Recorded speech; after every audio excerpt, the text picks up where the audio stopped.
Chers amis, nous vous remercions d'être venus nombreux. Je suis heureux de voir beaucoup de personnes amies dans le public. Et tout d'abord, nous remercions la Maison du Protestantisme de nous accueillir dans de si bonnes conditions. Le collectif Histoire et Mémoire, depuis sa création en 2013, a beaucoup travaillé. La pose de la plaque sur les enfants juifs déportés à la gare de Nîmes, la pose de la plaque au Mas Boulbon, lieu d'internement des, entre guillemets, indésirables, l'édition d'un livre de dessin sur l'enfer des camps de concentration, un site internet moderne, accessible à tous, avec de nombreux témoignages, une présence quotidienne sur les réseaux sociaux, des interventions en milieu scolaire et pour le grand public. Alors ce soir, nous pouvons rendre public la convention de partenariat qui nous lie désormais à la Fondation Camp des Nîmes, dont le réseau international scientifique est reconnu chez UNESCO depuis 2013. Nous partageons des objectifs communs, un travail et une vision commune. Je veux saluer ce soir la présence de la représentante du Camp des Nîmes, avec qui nous travaillons régulièrement. Cette conférence n'aurait pas été possible sans le soutien et l'initiative essentielle du Mémorial de la Shoah, dont M. Maurice Lugassi est un représentant expert de l'histoire, et notamment du comité de Nîmes, et d'autres sujets, en particulier la résistance. Remercier également M. Cohen, témoin de l'histoire dramatique de notre pays et du courage des justes. Remercier également M. Patrick Cabanel, historien émérite, qui nous expliquera... Non, pas émérite, pas encore. Trop jeune. Mais Historien, certes. Qui nous expliquera... C'était pour... érudit, on me dit... Merci M. Cohen. Qui nous expliquera ce qu'était le comité de Nîmes et ses actions au cours de la Seconde Guerre mondiale. Je ne peux pas clore ce discours sans évoquer le projet qui nous tient tant à cœur, à savoir la réinstallation de la statue de Bernard Lazare dans les jardins de la Fontaine à Nîmes. Bernard Lazare, nîmois, journaliste, juif et athée, premier défenseur du capitaine Dreyfus, a vu sa statue installée en 1908, vandalisée par l'extrême droite de l'époque et détruite par la ville de Nîmes sous l'autorité de Vichy. Nous travaillons à la réinstallation de cette statue dans les mois qui viennent. Vous serez informés de l'avancée de ces travaux qui nous tiennent tant à cœur. En attendant, je laisse la parole à nos intervenants pour le comité de Nîmes et Julio Dordio de Carvalho, notre vice-président et archiviste au sein des archives départementales du Gard. Je vous remercie. Je donne donc la parole à Julio.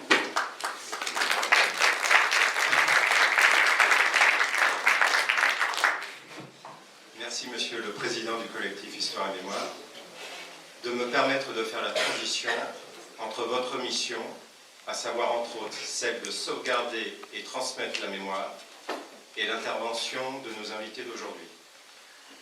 Par respect pour les intervenants, je demande à l'auditoire de bien vouloir éteindre ses téléphones portables. Pour la bonne organisation de la table ronde, toutes les questions seront posées après les prises de parole de nos invités. Si la présence de M. Patrick Cabanel n'est plus une nouveauté pour nos manifestations gardoises, et nous nous en réjouissons à chaque fois, je tiens à rappeler quelques traits de son cursus d'historien. Directeur d'études pratiques des hautes études à Paris, M. Patrick Cabanel a écrit ou dirigé plusieurs livres sur les protestants français dans les années 1940, sur l'accueil des Juifs dans les Cévennes et sur le plateau de Chambon-sur-Lignon. Son intervention met en exergue la réalité de l'accueil des Juifs dans les territoires cévenols. Le comité de Nîmes, profondément interconfessionnel et même international, concrétisa cette réalité d'entraide et de sauvetage. Je laisse la parole à M. Patrick Cabanel. Merci, je vous souhaite la bienvenue. Merci nos invités, donc je n'ai pas retenu les noms, pardonnez-moi. On s'était vu la dernière fois, c'était il y a 1 an ou 2 ans, à Saint-Sébastien-des-Grosfeuilles, discours de M. Cohen, dans les Cévennes gardoises. Voilà, les Cévennes calcaires, surchauffées, chêne vert, pas les vraies Cévennes. Les vraies Cévennes, c'est celles... oh là là. Ouais, chauffer la salle, quoi. J'en viens des vraies Cévennes. Versant Atlantique, Fayard. Le Fayard et le froid. Il tombe un peu de neige cet après-midi, c'est délicieux, ça va durer évidemment. Voilà, donc je ne vais pas vous parler des Cévennes terres de refuge, j'ai déjà tellement fait. Mais je voudrais vous parler de Nîmes dans les années 40, pourquoi pas. Hein. Voilà, vous savez qu'il y a des livres dessus, notamment du pasteur Boniface, vous vous souvenez un livre maintenant paru il y a une vingtaine d'années, sur la ville des années 40 et comment expliquer que ce comité s'appelle Comité de Nîmes. Voilà.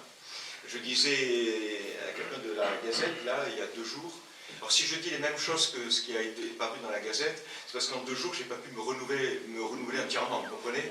Je n'ai pas de nouvelles hypothèses depuis 2 jours. Mais je lui disais, le comité de Nîmes, c'est un peu comme l'édit de Nantes. Le lien entre l'édit et Nantes, c'est que l'édit a été signé à Nantes, et le lien entre le comité de Nîmes et Nîmes, c'est que c'est à Nîmes que, pour des raisons que je voudrais expliciter d'un mot, on choisit de se réunir à partir de l'automne 1940 et jusqu'au printemps 1943, un certain nombre d'associations. Alors, pourquoi le choix de Nîmes, qui était peut-être à l'époque, là je vais avancer prudemment, qui était peut-être à l'époque relativement à ses voisines, peut-être une ville plus importante qu'elle ne l'est aujourd'hui. Ça va, j'ai blessé personne notamment, c'est capitale, aujourd'hui on le voit moins, c'était une capitale ferroviaire, Nîmes. Les services ferroviaires étaient à Nîmes, avant d'être exfiltrés pour la plus grande gloire de Montpellier. Mais ils étaient à Nîmes. Le dépôt de Nîmes était capital. Les ateliers, etc. Il y avait à Nîmes une culture ferroviaire, une culture cheminote. Très marquée à gauche. Ça va, on peut le dire, ça? C'est Nîmes. Mais au-delà de ça, c'est pas la culture de gauche de Nîmes qui a joué. C'est le fait que c'est toujours, mais c'est moins important qu'avant, une étoile ferroviaire. Et que de Nîmes, on peut aller facilement à Perpignan, ça c'est pour le camp de Rivesaltes, on peut aller facilement à Toulouse, c'est pour les camps de la région toulousaine, on peut aller à Montpellier facilement, on peut aller, pardon de le dire, on peut aller facilement à Vichy. C'est important à l'époque d'aller à Vichy, vous le comprenez. On prend la ligne du Cévenol, ça va? Et puis on peut aller aussi, de manière relativement facile, il n'y a pas d'avion à l'époque, il y en a très peu, on peut aller à Genève, également à Marseille.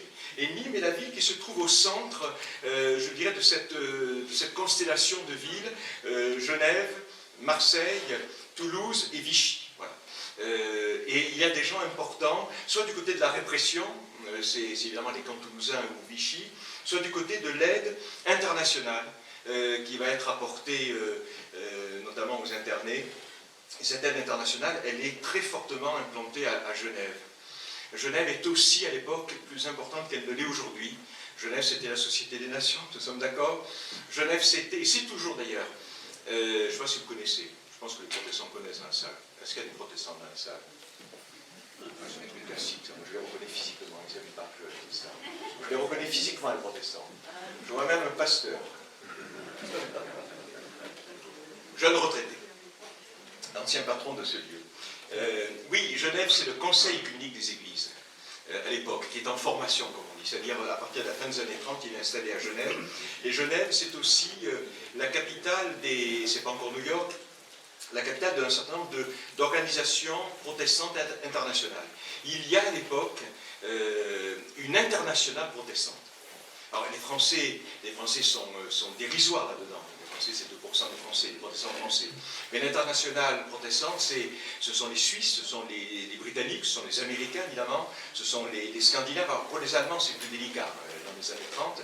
Mais, non, ne souriez pas, il y a un Allemand majeur qui joue un rôle majeur dans l'aide aux Juifs et le passage des Juifs en Suisse, qui s'appelle Adolf Freudenberg, qui est un pasteur allemand, luthérien, d'origine juive, comme son nom l'indique, et qui est le bras droit du pasteur hollandais, Issertuft, ça veut dire quelque chose, et tous ces gens-là sont, avec des jeunes Américains, sont à Genève avec le regard braqué sur la France, et avec une sorte d'antenne marseillaise, où est, je l'ai apporté, là je croyais impressionner Maurice, mais je n'ai pas pu impressionner Maurice, je vous ai apporté le livre de ce principal fondateur du comité de Nîmes, Donald Rory, pardon pour votre prononciation, de Hunted Children, et il y a une carte dans ce livre, alors vous allez la voir de loin, hein. Il il y en a qui trichent. Hein. Cette carte-là, cette carte de France, vous voyez, il y a un certain nombre de villes. Alors, Dieu merci, il y a... Alors là, il y en a qui vont peut-être apprécier dans la salle. Tu peux témoigner. Il n'y a pas Montpellier sur la carte. Il y a Nîmes. Pardon, c'est nerveux. Et il y a une ville qui, à l'époque, faisait 1800 habitants, qui s'appelle le Chambon-sur-Lignon. Elle est sur cette carte. Le livre est de 1947 ou 51. Ce sont les souvenirs de l'ouvrier en France. Comment? Qu'est-ce qu'il faut que je fasse? Monsieur le Soumet. S'il vous plaît, monsieur. Alors, il suffit de voir Nîmes et le Chambon-sur-Lignon. Le reste a moins d'importance. Merci. Voilà. C'est fait, merci. Voilà, très bien. Et donc, à Genève, outre le Conseil communique des Églises, la SDN, vous avez en particulier la Fédé des associations chrétiennes d'étudiants, qui est mondiale, et vous avez les célébrissimes, il y a des anciens dans la salle, j'en suis sûr. Alors, en français, on dit les UCJG, les UCJF, et en anglais, tout le monde connaît les YMCA. Voilà. Et ça, ces gens-là sont à Genève.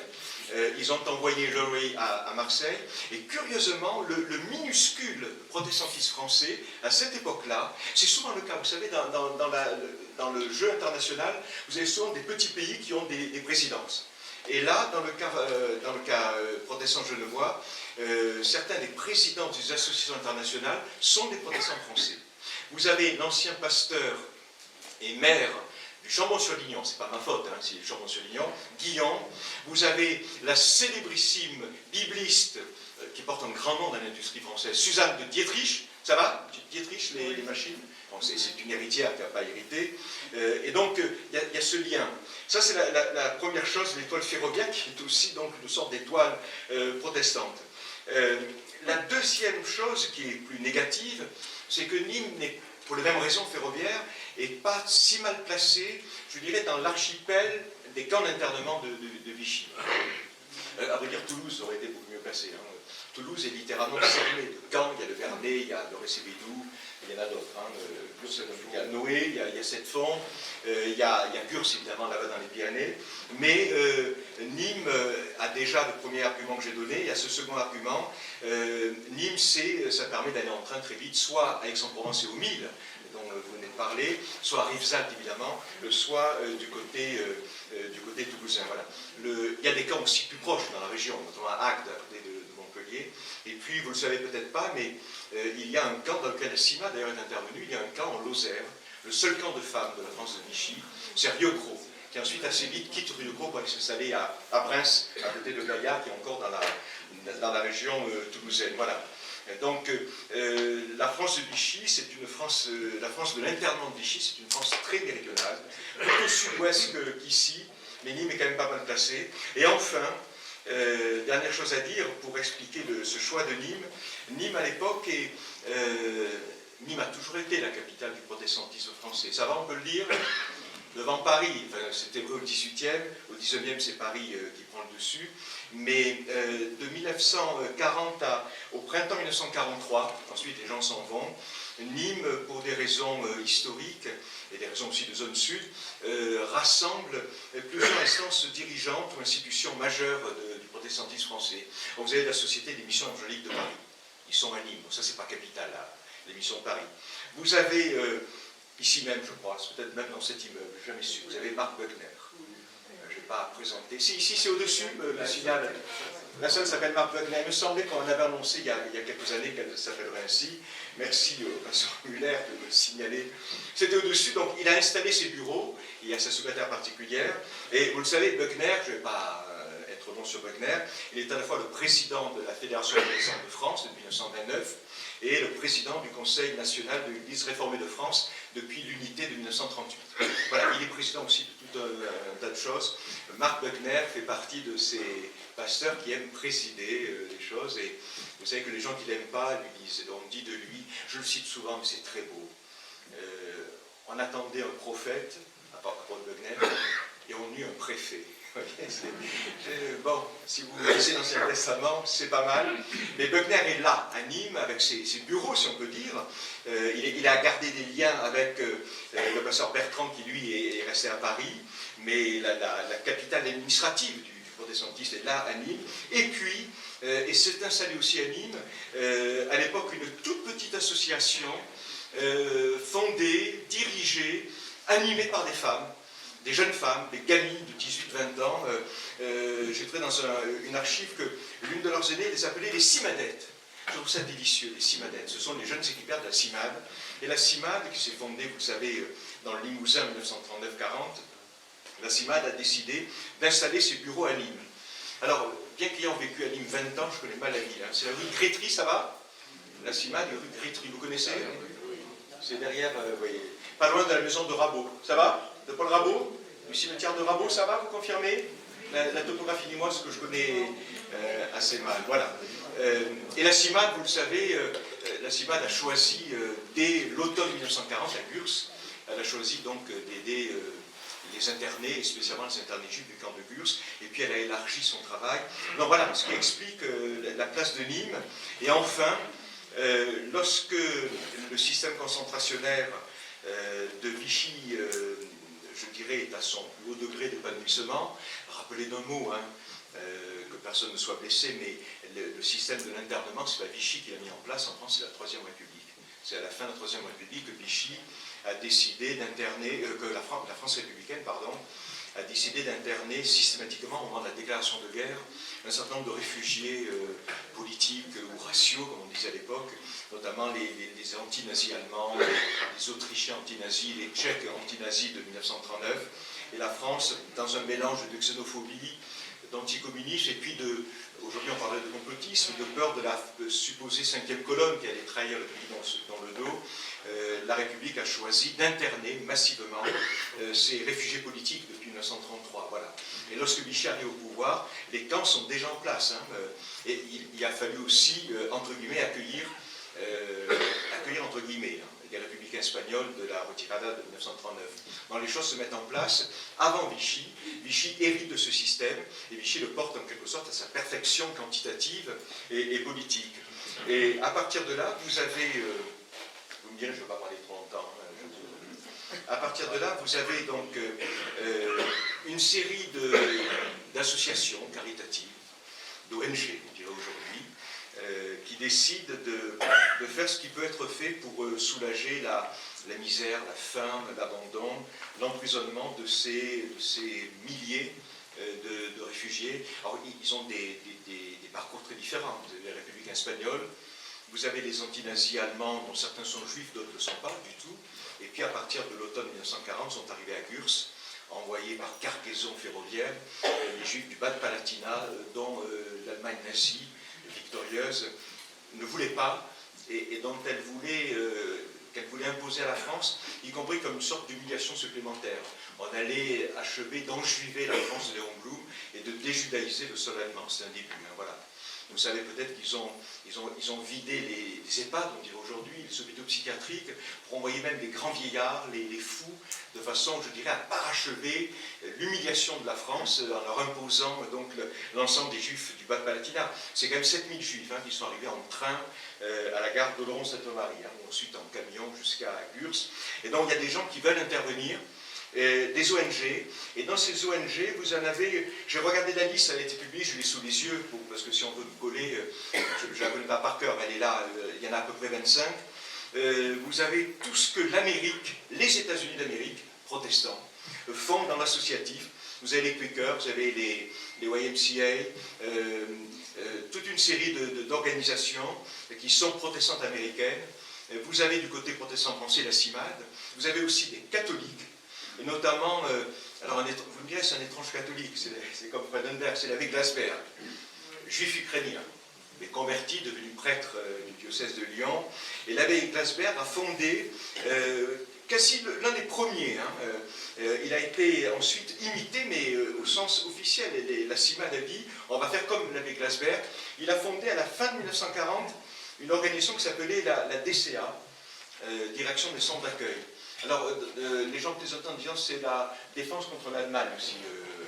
Voilà, mais officiellement, c'était la direction des centres d'accueil. Et ils ont fondé plusieurs maisons à l'est de Lyon, vers les Savoies. Bon, il y a des catholiques, il y a beaucoup de protestants, il y a plusieurs croix-rouges, la française, de mémoire, la suisse, la suédoise, l'américaine. Et puis, il y a des organisations juives. Voilà, toutes les organisations juives, notamment l'OSE, l'Œuvre de secours aux enfants. Et donc, des Français, comment? Lozé. Lozé.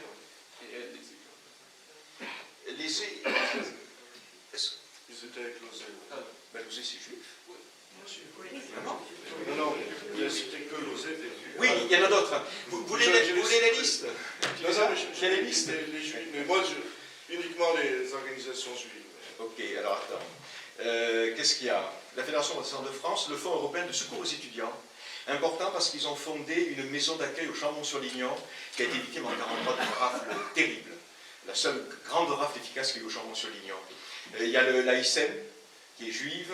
Et puis, j'ai oublié de vous citer le Secours suisse aux enfants, capital.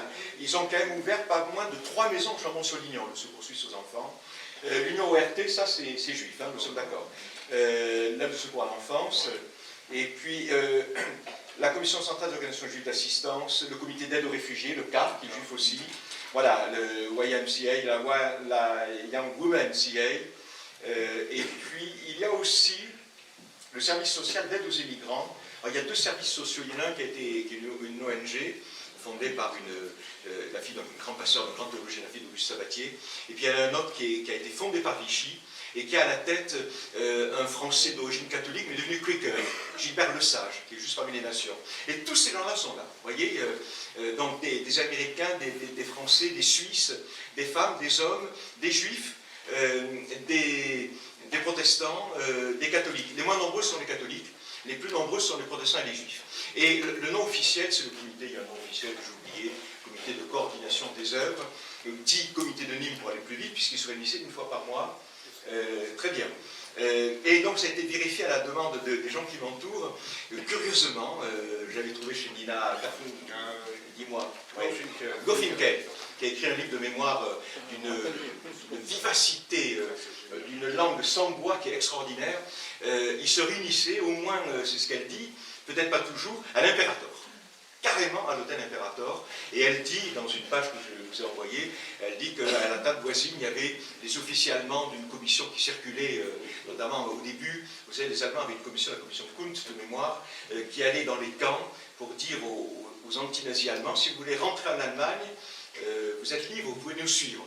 Alors voilà, certains l'ont fait, et la plupart évidemment n'ont pas fait. Et donc le but, il me reste 1 minute maintenant, hein, le but de ce comité de Nîmes, ça a été de sauver ce qui pouvait l'être, c'est-à-dire de faire entrer dans les camps des équipiers volontaires, des gens se sont laissés enfermer volontairement, la CIMAD et ses baraques sont connues, et d'apporter aux prisonniers, aux internés, de la nourriture, des vêtements chauds. Alors pour Gurs, c'est très touchant, je le disais au gars de la Gazette, la CIMAD, avec la Croix-Rouge suisse, a fondé une baraque d'instruments de musique.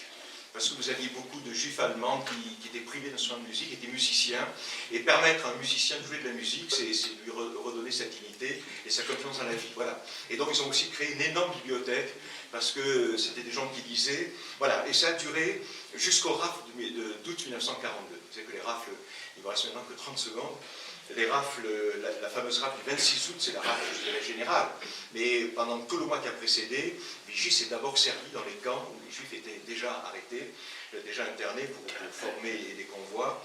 Et donc, mais entre l'automne 40 et l'été 42, ce comité de Nîmes a, je dirais, a contribué efficacement à soulager, à tous égards, du plus matériel, du plus alimentaire jusqu'au plus spirituel, les masses de prisonniers. Ils ont fait sortir aussi quelques centaines de prisonniers légalement.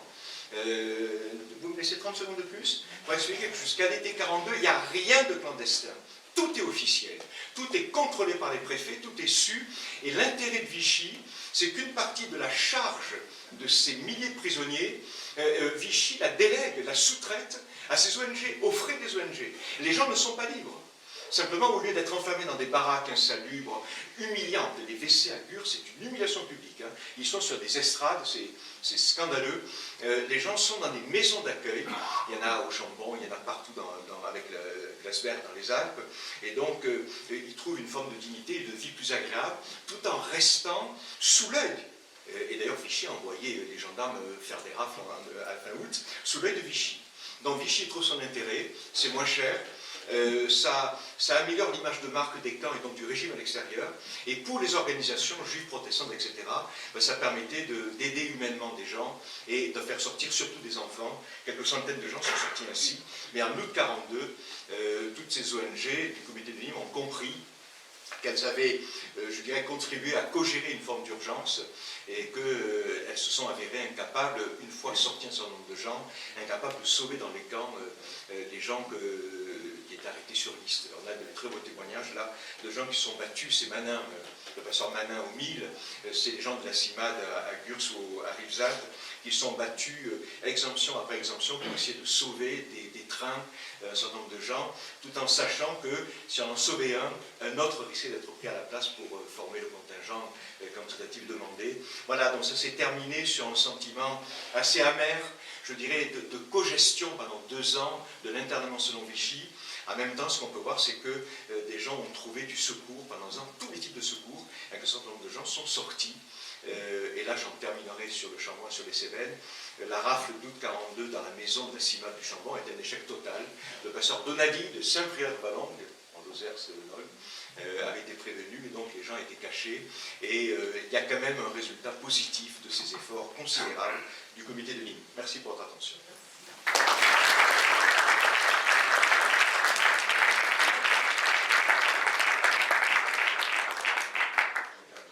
Merci, Monsieur Patrick Cabanel. Monsieur Maurice Lugassi, vous êtes, pour faire court, et cela n'a rien de péjoratif dans mes propos, sinon que le temps dont nous disposons nous manque cruellement, professeur de français dans un lycée toulousain. Vous êtes aussi coordinateur régional du Mémorial de la Shoah. Vos talents littéraires vous ont amené à écrire, entre autres, Les Justes en Occitanie, que vous pourrez vous procurer à l'issue de la table ronde.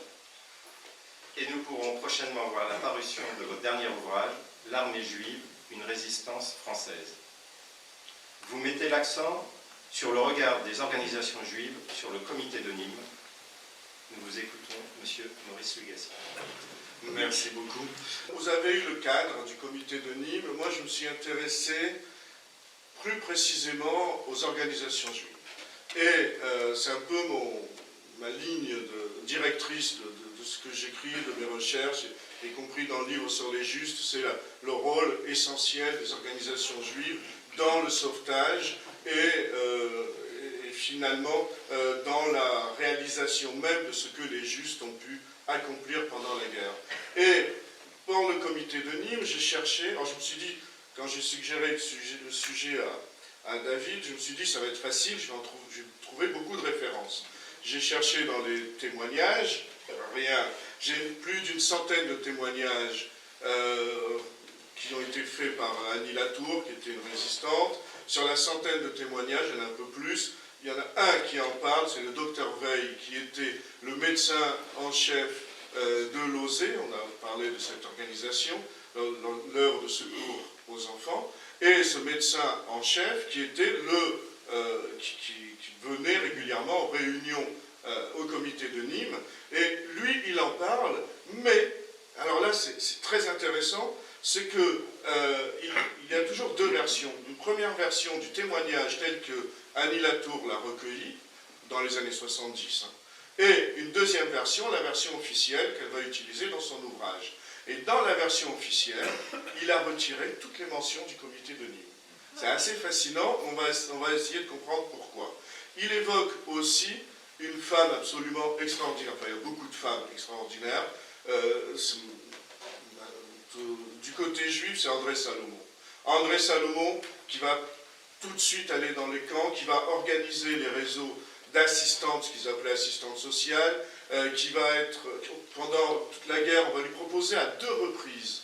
Une première fois, un visa vers les États-Unis, elle refuse. Et elle reste avec son mari. On est à ce moment-là entre, je ne sais plus la date exacte, entre 40 et 42. Une deuxième fois, on lui propose un visa pour la Suisse après 42, au moment où la solution finale, telle que les nazis l'ont décidé, fait que les juifs sont tous des condamnés à mort, et un juif en Europe est un condamné à mort en sursis. Elle refuse, son mari part en Suisse. Elle reste. Et André Salomon Elle a écrit ses mémoires aux éditions Le Manuscrit, son témoignage, y compris le témoignage non signé. Elle ne parle pas du comité de Nîmes. Donc, il y a un problème dans la mémoire, là on est plus dans la mémoire, dans le cadre de témoignage, on a un problème dans la mémoire juive de cette époque. Et ce problème, on va essayer de l'aborder ensemble et de comprendre d'où il provient. Et pour cela, effectivement, il y a une femme absolument fascinante, Nina Gorfinkel. Je n'ai pas le livre avec moi, mais une question de poids, mais j'ai apporté la couverture et des extraits. Et Nina Gorfinkel, ça a été une très belle surprise, à vrai dire, après avoir lu Les Justes, le livre de Patrick Cabanel. Et donc, tu as gardé que 5 lignes, mais il y a un chapitre que je laisserai à David et qu'il faut absolument découvrir.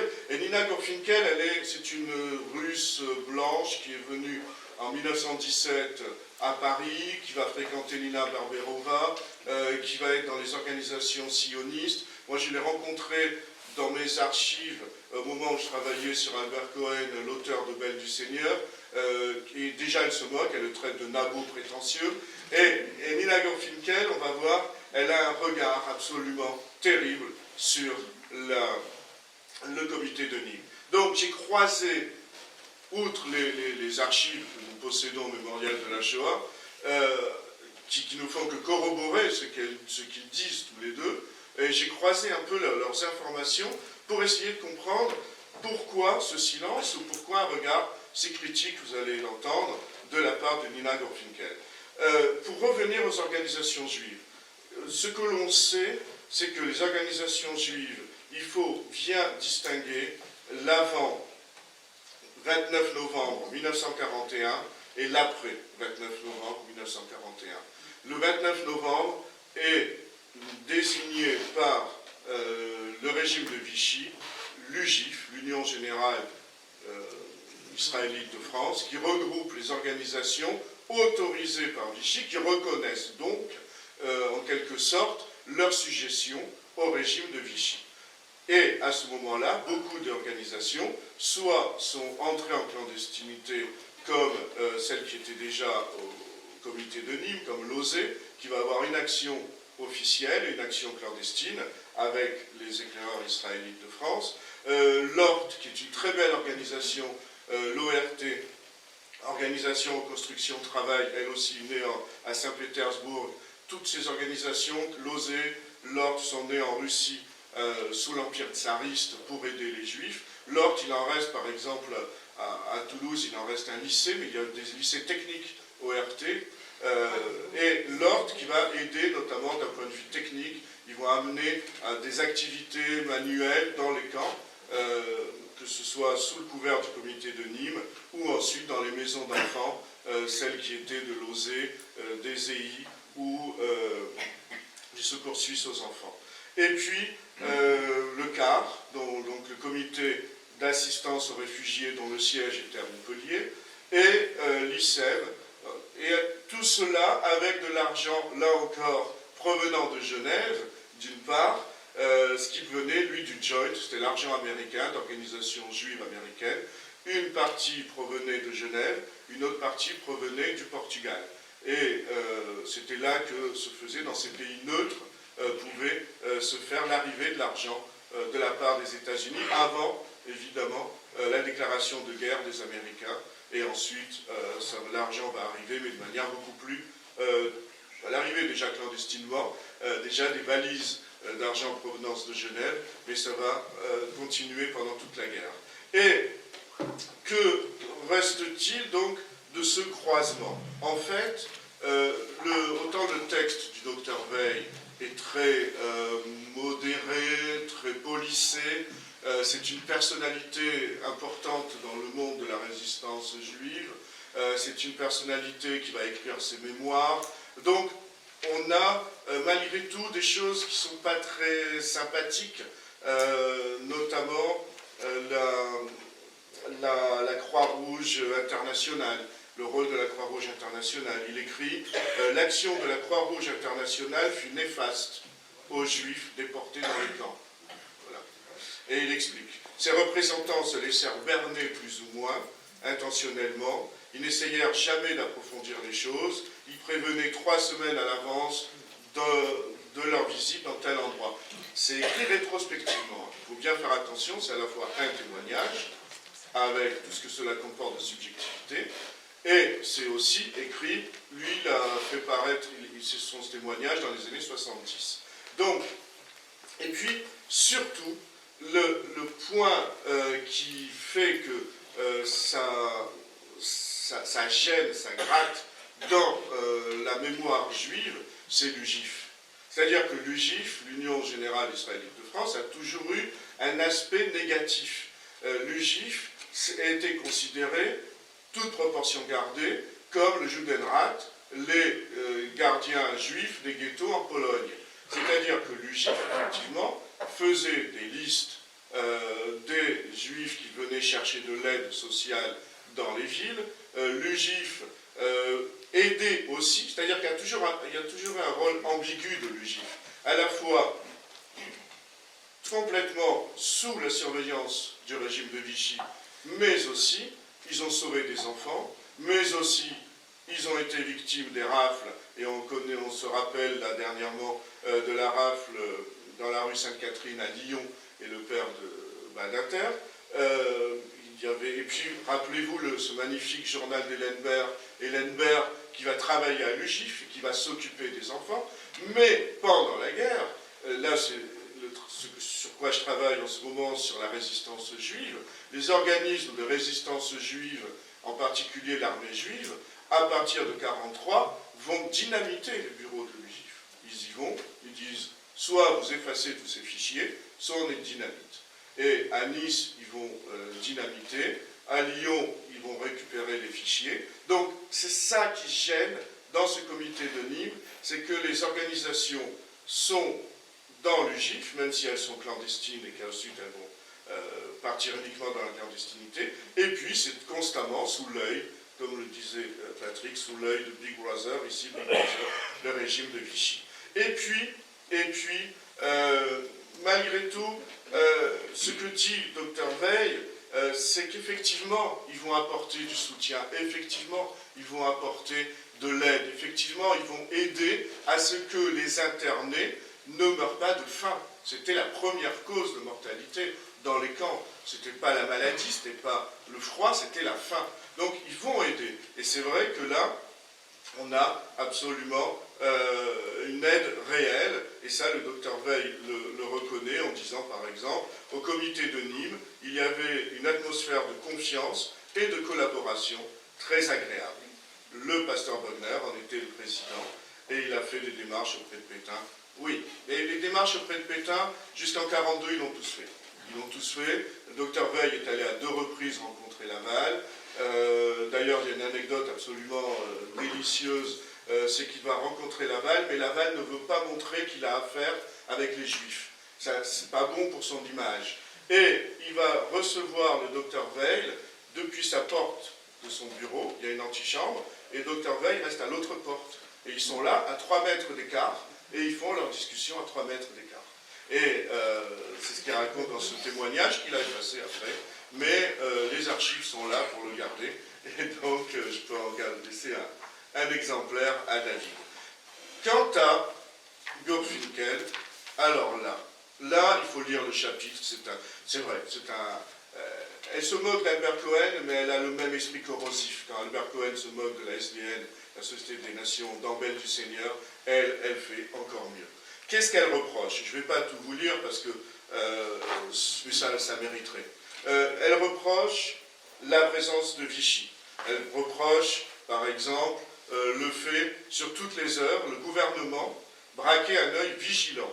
La censure et le contrôle se faisaient plus discrets en passant des internés aux assistants, mais sans perdre en efficacité. Et puis voilà, ce qu'elle reproche, c'est finalement une inefficacité du comité de Nîmes. Donc, par rapport à Vichy, par rapport à ce préfet sur les camps, avec bonne foi, il admettait les imperfections de l'installation. Il allait jusqu'à avouer que le cubage d'air dans les baraques, tout ça c'est entre guillemets, sont les rapports exacts, était insuffisant, que la question des rats était inquiétante, euphémisme, Et alors elle ajoute, aimable conditionnel, l'eau devrait être potable. Effectivement, on mourait de faim et de soif dans les camps gérés par Vichy. Et puis surtout ce qu'elle, là, mais elle écrit, elle, dans les années 50.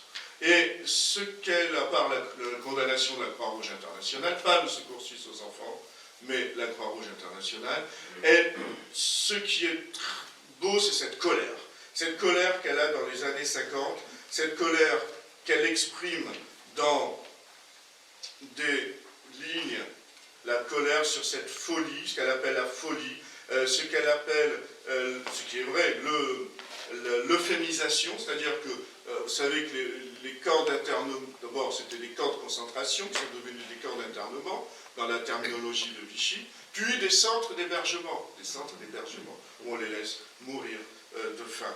Et ce qu'elle écrit, c'est cette folie, ce crime initial, c'est-à-dire l'internement de personnes innocentes, qu'elles soient anticommunistes, qu'elles soient espagnoles, République espagnole, ou des familles de juifs, des femmes, des enfants. Et cette folie, ce crime initial, le comité de Nîmes l'acceptait implicitement, en portant à son ordre du jour des questions telles que l'enseignement ou les jardins d'enfants à Rivesaltes. Ce camp dit de famille, ancien camp militaire où avaient campé les Sénégalais, etc., ces faits étaient universellement connus. Et néanmoins, on agita gravement la question d'envoi dans cette boue de jouets, de tableaux noirs, de matériel scolaire, d'éducatrices, Froebel ou Montessori. Donc, effectivement, il y avait un allègement moral, il y avait un allègement des souffrances, mais la souffrance était là, il n'y avait pas la suppression de la souffrance. C'est ce qui la met très en colère, et elle écrit encore, pourquoi, ah non, c'est celle sur la Croix-Rouge internationale,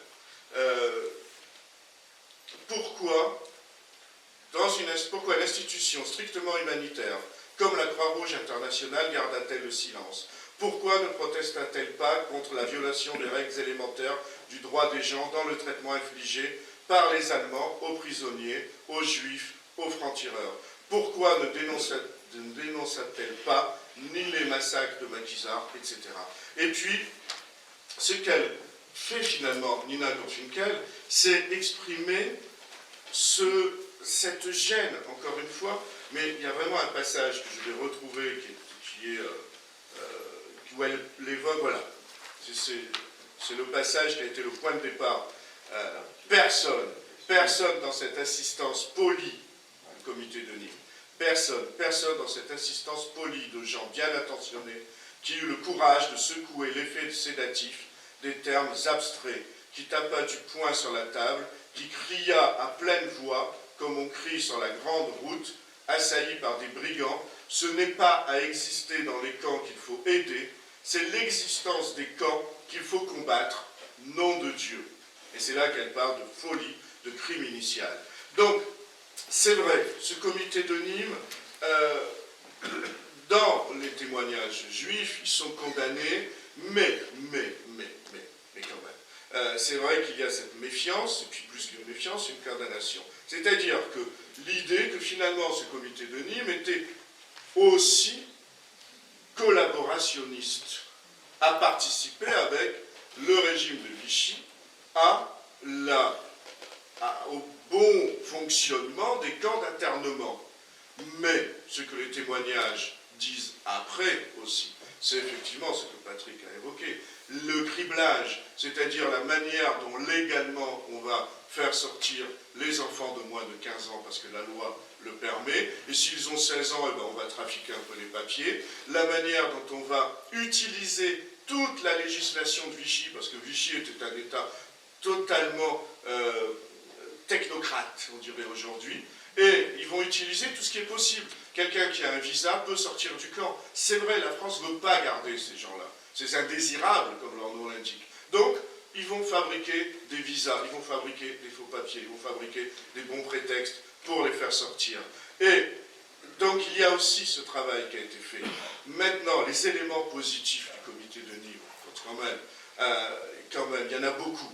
Il y en a beaucoup, non pas dans les institutions, hormis la CIMAD, le Secours suisse aux enfants, mais d'autres, je ne cite pas toutes, mais surtout dans les relations personnelles, dans les liens qui ont pu être tissés entre Roger Brown, qui était l'un des premiers justes à être nommé par Yad Vashem, avec Germaine Rivière, avec l'abbé Glasberg, Madeleine Barrault, le pasteur Bogner, Maurice Dubois, avec ces femmes, par exemple, Rosinaf, qui a aussi le même problème.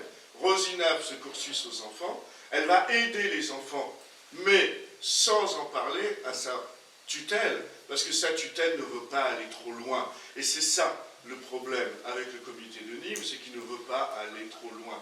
Donc il reste dans une modération, il reste dans une légalité absolue, et il faut qu'il y ait des individus, j'ai cité Rosinaf, Elisabeth Hayden-Benz à la maternité d'Aisne, par exemple, mais il y en a tant d'autres, et il faut des individus qui ont été là, qui ont été à la fois au comité de Nîmes, à la fois dans les camps, notamment depuis Gurs de 1940, et le comité de Nîmes va finalement apparaître, à mes yeux, et je pense que c'est cela, comme le berceau de l'assistance apportée aux Juifs, comme une sorte de tentative avec ce qu'il faut faire, ce qu'il ne faut pas faire, et finalement va permettre, à la fin de la guerre, de pouvoir se dire que la France a été le pays européen, sous domination nazie, qui a sauvé le plus de Juifs, et en particulier le plus d'enfants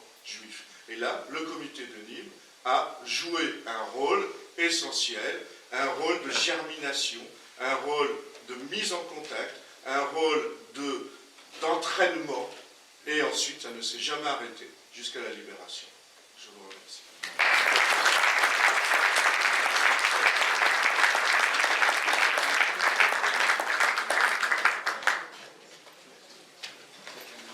Merci Monsieur Maurice Lugassi pour votre éclairage sur le comité de Nîmes. Je m'adresse maintenant à Monsieur Georges Cohen. Vos sérieuses études de management dans la plus prestigieuse de business school française ont été couronnées par un statut de PDG dans votre longue carrière professionnelle à l'étranger et en relation avec des organismes financiers internationaux. Vous avez été fondateur, dirigeant et PDG d'organismes financiers, président d'associations d'anciens élèves de grandes écoles pour la promotion du développement durable. Si vous n'avez pas la notoriété littéraire de ceux que nous venons d'écouter, quoique votre discrétion vous ait amené jusqu'à présent à vous engager dans des recherches pour autrui, vous pourriez bien vous laisser convaincre pour coucher par écrit votre expérience. Votre présence aujourd'hui est en lien direct avec les présentations de vos prédécesseurs. Votre témoignage est précieux, car il n'est pas encore relaté dans les livres d'histoire. De cette lugubre période du gouvernement de Vichy, vous êtes de ces survivants cachés qui peuvent encore témoigner de l'entraide humanitaire et solidaire de ces organisations liées au comité de Nîmes. Monsieur Georges Cohen, faites-nous vivre l'expérience que vous avez vécue avec vos deux sœurs et votre mère dans un village séminole.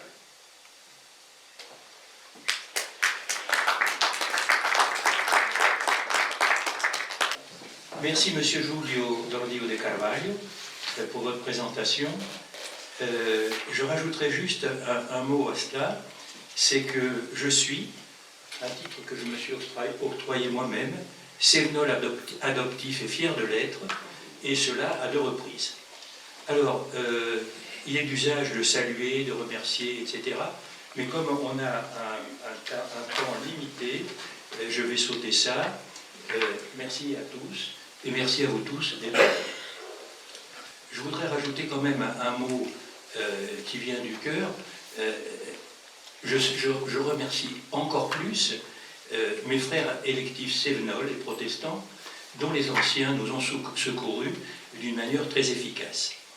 Alors, on m'a demandé de parler de 2 choses, un témoignage d'ordre général, et c'est donc mon rôle ici, et de parler un peu de l'OSE. que tout le monde connaît.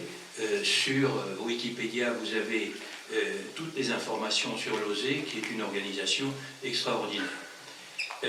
Mon témoignage, je le fais en plus d'un point de vue strictement personnel de ma famille et en tant qu'enfant juif, juif de confession, né à une époque épouvantable de terreur noire, de dévastation, d'intolérance, haine, persécution religieuse et politique. Je témoigne également en tant que redevable de ces organisations qui vous ont été présentées et de nombreux hommes de cœur, dignes, humains et surtout désintéressés qui nous ont aidés en prenant des risques extrêmes, pour eux et leur famille d'ailleurs. Alors, ma famille est simplement une des très nombreuses familles redevables et bénéficiaires de toutes ces organisations, dont l'OSE essentiellement. Je voudrais également, je serai amené également à parler d'une personne peu connue, mais qui est citée par M. Cabanel dans son livre extraordinaire, cette encyclopédie qui m'a passionné. Donc, nous devions le faire, nous l'avons fait, et c'est tout. Qui est une encyclopédie extrêmement, un travail énorme et très précieux. Voilà donc pour ma présentation. Ce sera d'ailleurs, je dois le préciser, ce ne sera pas une présentation académique et scientifique, elle est tout simplement centrée sur l'humain, le vécu familial, les motivations, les choix, les décisions de ma mère, qui a été donc l'artiste principal de notre vie, et mon exposé donc a un peu un caractère d'hymne à ma maman. Et enfin, cet exposé est une description volontairement prévue comme tout est positif, tout est beau, tout le monde est gentil, parce que les efforts qui ont été déployés pour le faire ont été tous couronnés de succès, miraculeusement, alors que à cette époque, ou plutôt sur des sujets aussi lointains, mes probabilités à moi étaient infimes, car ce sont des questions qui ont 8 décennies. Heureusement, M. Cabanel était là et il m'a beaucoup aidé. Alors, la première partie concernera l'OSE et la deuxième partie, pour utiliser le terme consacré, concerne notre refuge Cévenol. Il y a 3 ans environ, ma nièce a découvert par le plus grand des hasards un vieux document méconnu qui a déclenché nos recherches. Alors, ça a été le début d'un véritable pèlerinage émouvant aux différents hameaux qui nous ont abrités, puis à Perpignan, Montpellier, Nîmes, Alès et le Gard en général. Nous avons travaillé avec ténacité et avec une bonne volonté générale qui nous a entourés, et nous avons mené une enquête, quasiment une quête, alors que, comme je le disais, nos probabilités de réussite étaient quasiment nulles. Pardon ? J'avais cru que quelqu'un voulait poser. D'abord, le contexte. Pour les plus jeunes présents ici, alors bon, vous êtes tous plus jeunes, puisque je suis, je crois, un des doyens de cette réunion. C'est David, le plus jeune, et je préciserai David, et en mémoire de son papa Marco. Donc, quel était le contexte de l'époque pour des personnes comme nous ? Au milieu de dévastation et de privation, c'était le règne des abus de pouvoir à tout va, le sauve-qui-peut général, la tyrannie imposée par des extrémistes fanatiques, l'espoliation élevé au rang de politique d'État, après que l'occupant se soit largement et longuement servi, c'était l'arbitraire au quotidien, les bassesses humaines, les indignités, les violences et les haines religieuses. C'était la loi de la jungle où tout était permis, voire possible. Dans ce contexte, être un proscrit pour raison religieuse, tout comme autant des camisards ou bien pour être arbitrairement qualifié d'indésirable, était synonyme de persécution impitoyable et de mort. Ceci a été expliqué par nos conférenciers. La survie impliquait donc la clandestinité, et laisser des traces écrites signifiait donc se tirer une balle dans le pied. Laisser des preuves aurait été suicidaire, d'où une difficulté majeure au début de notre travail pour mes sœurs, mon épouse et moi-même, sans parler de notre manque total de formation spécifique, de méthode et d'expérience en la matière. À l'époque, dans le contexte que je veux décrire, il fallait être rapide pour échapper aux persécuteurs, il fallait courir très vite, et ma mère était extrêmement sportive et me battait à la course jusqu'à mes 15 ans. Il fallait avoir des issues de secours et la main sur la poignée de la valise. La méfiance était la règle d'or pour les persécutés, et il fallait surtout avoir un plan B. Ma mère, qui est au centre de mon témoignage, avait été largement échaudée, et était devenue une experte en la matière. Et c'est ce qui explique que nous ayons eu plus d'un refuge. Et cela a été heureux, car sans vouloir amoindrir mon choix de faire un récit essentiellement positif, toute belle histoire a dans les coulisses des envers de la médaille. Il y eut un prétendant, un peu handicapé en plus, qui fut éconduit. La mère du prétendant, furieuse, qui voulait, comme Isnogoud, être la patronne à la place de la patronne, les tensions financières, les menaces de l'opposition interne, qui est l'opposition en général la plus dangereuse, et même des alertes suivies d'un départ à la cloche de bois. Donc bravo pour le plan B de ma mère. Ma mère était une bourgeoise, sans aucune préparation, sans aucune arme pour cette situation, et être soprano légère, belle, raffinée, coquette, avec style et charme, et avoir donné des concerts, n'était d'aucun secours pour la situation. Mais elle avait une volonté de faire,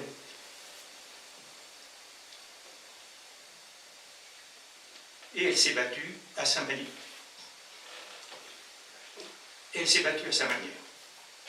Bon, je suis maintenant chargé de vous dire quelques mots sur l'OSE, du point de vue très particulier, personnel, maternel, et de l'entraide solidaire dont nous avons bénéficié et que ma mère a apporté et auquel elle a contribué. En lien avec les deux exposés précédents, je peux témoigner d'Action Méritoire de l'OSE, œuvre de secours aux enfants, une organisation plus que centenaire digne d'admiration. Dès 1940, près de Marseille, ma mère était en relation avec quelques hauts responsables des organismes d'entraide et de bienfaisance, dont l'OSE, puis à Montpellier, où l'OSE s'était publié avec le Cojazor et l'Ordre. Comme de nombreux bénévoles, ma mère contribue avec énergie et abnégation à l'entraide générale, même de manière informelle, voire illégale. Elle a ainsi contribué à sauver bien des vies. À cette époque, elle côtoie entre autres Julien Samuel, l'époux de Vivette. Monsieur Samuel deviendra ensuite et plus tard le grand patron du FSJU, où il donnera un emploi à ma mère. Eddie Cohen, dont nous reparlerons, et Sabine Zlatine, entre autres. Le contexte pour les proscrits et les fugitifs était celui d'un État ruiné par la défaite, les spoliations permanentes, les indemnités de guerre pour l'Allemagne et toutes les accaparations et réquisitions effectuées par l'occupant. Mais l'État français restait tout puissant puisqu'il disposait en zone non occupée ou zone sud de tous les moyens déjà en place dans les domaines législatifs, administratifs, de répression, d'investigation, de police et de poursuite. Donc les Allemands n'avaient rien besoin de faire car les Français faisaient le sale travail. La gendarmerie était très bien structurée, la police, les services d'écoute, de censure, les renseignements généraux, les miliciens de Vichy, et même la pègre. La pègre était libre de semer la terreur en toute impunité. Il tenait largement le haut du pavé. Et dans l'ombre, bien sûr, il y avait la Gestapo qui surveillait tout et décidait de tout. C'était aussi le règne des chasseurs de primes et des dénonciations, quelquefois fausses et malveillantes. La peur était permanente, au point que les rares photos que l'on voit sur les enfants ne montrent aucun enfant souriant. Tout au moins, c'est le cas pour ce qui concerne ma famille. Après le débarquement des Alliés en Afrique du Nord, l'armée allemande a occupé la zone sud et décrété une zone d'exclusion qui a chassé tous les Juifs de la zone côtière. Mais jusqu'au dernier jour, et celui de la libération, le fracas des armes est allé en croissant. Même en sachant la partie perdue, les profiteurs, les malfaisants, les fanatiques haineux au sein de l'État se sont accrochés et ont profité de la situation pour se mettre de l'argent dans les poches. Bref, l'État était tyrannisé les Français, la supériorité de Vichy était presque totale, la tyrannie était la règle. Mais, même en position d'infériorité, l'entraide humanitaire structurée a joué à plein régime et vous a déjà été décrite par les autres intervenants. Cela a fait des miracles, tous les réseaux humanitaires politiques ont contribué, l'aide internationale a fonctionné, les soutiens financiers aussi, les bonnes volontés diplomatiques et consulaires ont contribué aussi à sauver des vies. Bon, messieurs Cabanel et Lugassi vous ont tout dit à ce sujet. Simultanément, de manière individuelle, des gens de cœur et des hommes de bonne volonté, comme on dit chez les protestants, et chez les catholiques aussi, ont répondu présent et fait des merveilles. Il y avait des familles d'accueil, des refuges ou des relais informels, comme celui de notre mère, ou ceux de notre mère. À cette époque, les maîtres mots étaient le choix de gens de confiance, la clandestinité stricte et la méfiance. Dans le contexte de loi de la jungle décrit plus haut, les déceptions et les échecs étaient inévitables du fait des dénonciations, des bassesses humaines, des convoitises concernant la maison ou l'épouse du fils voisin et les vengeances d'individus haineux et envieux qui ont fait beaucoup de victimes. Sabine Zlatin, dans le camp qui pour moi était un camp de concentration de Rivesaltes, malgré le terme officiel qui vous a été indiqué par M. Lugassi, et à Palavas-les Flots, entre autres, confiera régulièrement à notre mère des enfants. Ensuite, elle créera Isieux, et certains de ces enfants, dont nous avons découvert les fiches aux archives du Gard grâce à Julio, sont devenus nos camarades. Malheureusement, quelques-uns ont eu une fin horrible, et c'est avec effroi et une énorme tristesse que nous avons découvert par hasard leur nom sur une longue liste d'enfants déportés. C'était ici, à la gare de Nîmes en mai 2022, sur une plaque commémorative placée par le collectif Histoire et Mémoire. Pourquoi ont-ils atterri à Auschwitz? Et pas nous. Transférés à Isieux pour un départ rapide en Suisse, ceux-ci n'ont pas eu de chance, car le sinistre Klaus Barbie les a fait rafler et déporter d'extrême urgence au dernier jour de l'occupation. C'était, je crois, en juin 1944. Fanatisme et cruauté gratuite. Plus tard, Sabine Zlatin, ou Zlatine, a participé au procès de Barbie, et c'est Serge Klarsfeld et son entourage qui auraient découvert in extremis le telex qui a permis la condamnation de ce criminel fanatique. Pour les autres enfants et pour nous, dans nos cachettes sévenoles clandestines, la discipline était sévère. Il ne fallait pas faire de bruit. 3 anecdotes, par exemple. Ma mère m'a raconté un jour que même si j'étais le plus petit, je répétais la consigne de silence aux plus turbulents.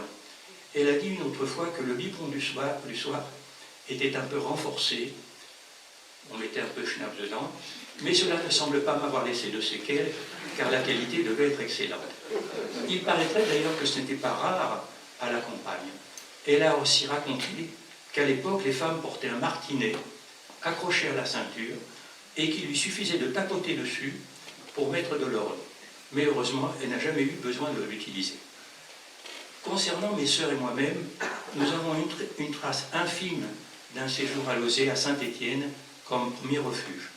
Ensuite, comme mentionné précédemment, l'essentiel de notre relation avec Lausée a consisté à voir arriver des personnes de passage, surtout des enfants orphelins ou perdus, dont des camarades juifs de nationalité étrangère en grand danger et au prix de risques graves pour nous tous. J'expliquerai pourquoi d'ailleurs ces enfants étrangers étaient plus en danger que les autres. Les assistantes sociales comme Sabine Zlatine essayaient de devancer les chasseurs de primes, ayant accès au camp, des parents d'enfants leur signaler leurs enfants restés seuls. Les enfants orphelins ou abandonnés leur étaient signalés. Les enfants perdus leur étaient présentés. Il fallait les héberger dans l'urgence, mais les maisons d'enfants structurées de Lauzé n'étaient pas assez nombreuses. Que faire alors? Comment protéger ces enfants? C'est en utilisant des relais de confiance informels. Et c'était notre cas. Enfin, à la fin de cette époque, nous avons de nouveau connu Lauzé en tant que pensionnaire durant plusieurs années. Heureusement, la peur s'était en partie estompée, mais l'antisémitisme restait omniprésent. Moi-même, j'étais dans une maison d'enfants, moi-même et mes sœurs d'ailleurs, dans une maison d'enfants près de Paris. Mes deux enfants plus tard que moi, puisqu'elles étaient retenues au Brésil dans un couvent catholique, contre la volonté de ma mère, et m'ont rejoint au bout de 2 ans après bien des combats. La maison d'enfants était dans un grand manoir seigneurial, à la limite d'une petite ville agricole de campagne. C'était en fait pratiquement un orphelinat. Les équipes de l'encadrement étaient remarquables de dévouement, l'organisation et les conditions excellentes. Lauzé était une spécialiste de ce genre d'organisation. Nos études se faisaient à l'excellente école communale républicaine, où l'antisémitisme d'ignorance des petits-enfants paysans était quand même permanent. Tout cela se réglait, alors les insultes, j'entends tout cela, se réglaient par de furieuses bagarres quasi quotidiennes et, comment dirais-je, presque amicales, puisqu'on finissait par se bagarrer entre copains. Et ces batailles ne s'arrêtaient qu'à l'épuisement des adversaires. Malgré une large infériorité numérique, et face à des petits adversaires goy très solides comme les paysans, on se débrouillait pas trop mal, et cela nous a même aguerris. C'est toute une époque oubliée à tort, au vu de l'ignorance et de l'antisémitisme actuel, largement diffusée encore et toujours. Mais on s'entraînait ainsi, encore à la bataille de la vraie vie, et rien à voir à l'entraînement que nous donnons à nos enfants. Les soins, infirmerie, dentistes, etc. étaient dispensés en interne. Les activités étaient nombreuses et intéressantes. Nous avions même droit à des spectacles. Je me souviens d'un spectacle du Mi-Marceau. Nous faisions aussi un peu de théâtre, et je me souviens même avoir joué un rôle avec un cache-œil, comme Mouché Layan. Nous avions un jardin avec des carrés pour semer des radis, et un énorme parc séparé pour nous cacher et faire semblant de fumer des cigarettes. C'était des bouts de bois remplis de papier. J'avais même une fiancée, Eva, plus âgée que moi, pour échanger quelques bisous, mais aussi quelques coups. Ma mère venait en car me rendre visite toutes les 2 ou 3 semaines, et nous étions bien dans cette maison.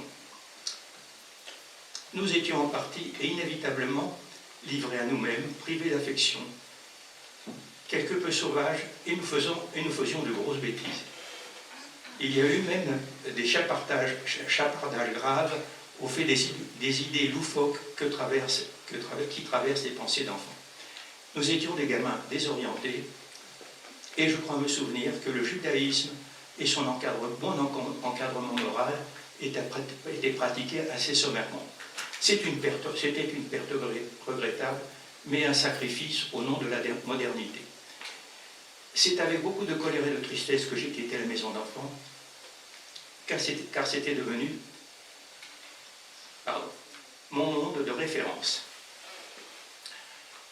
Depuis, beaucoup d'eau a coulé sous les ponts.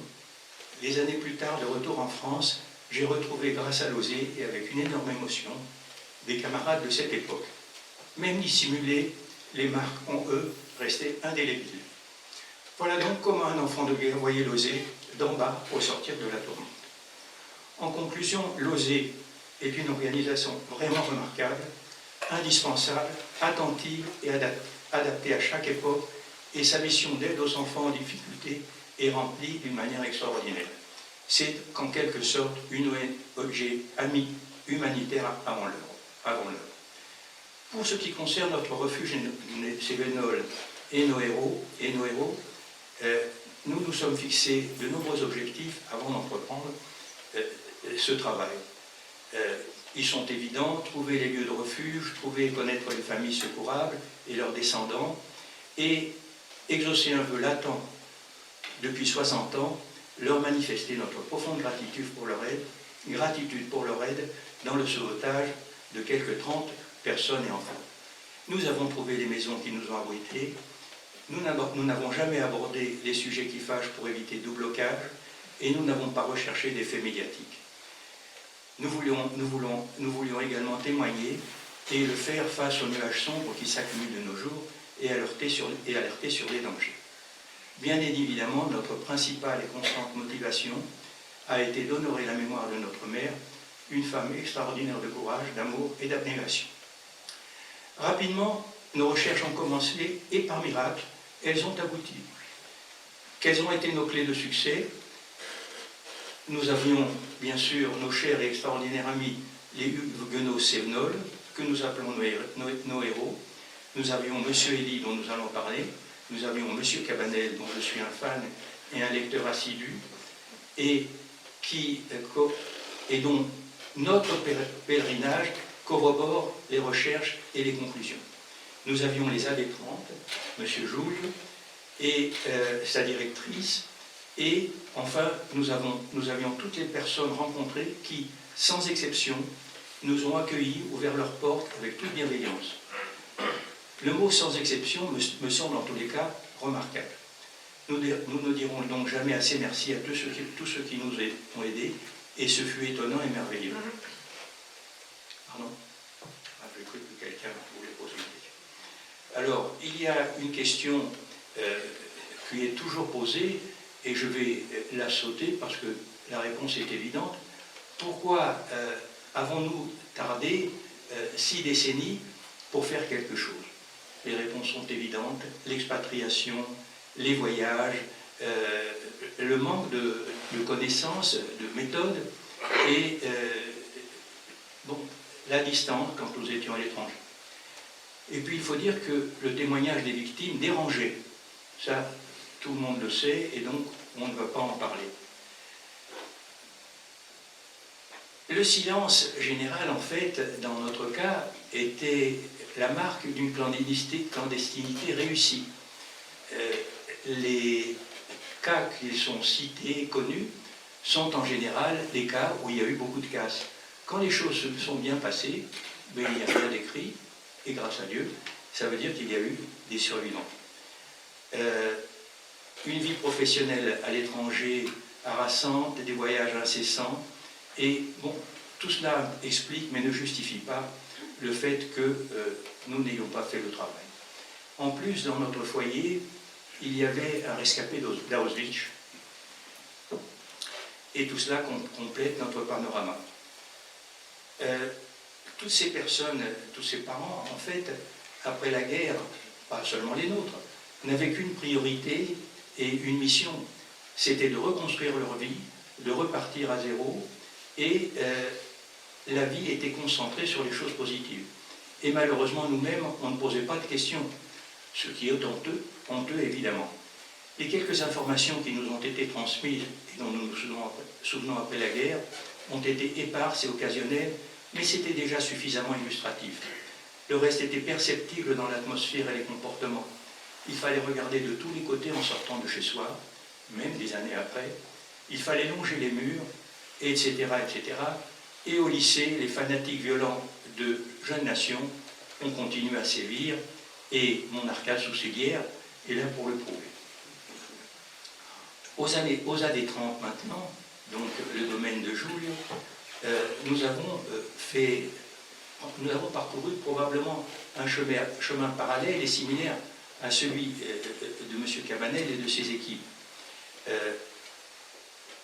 Nous avons découvert beaucoup de choses étonnantes, choquantes et belles à la fois. Notre mère était très consciente des points faibles de la clandestinité et du secret dont elle avait l'art. Pour cela, elle a participé parallèlement, et très tôt, en prévision en partie pour notre propre usage, à la création de refuges en Cévennes avec son camarade d'enfance Élie Cohen, en des points choisis soigneusement sur un itinéraire de fuite.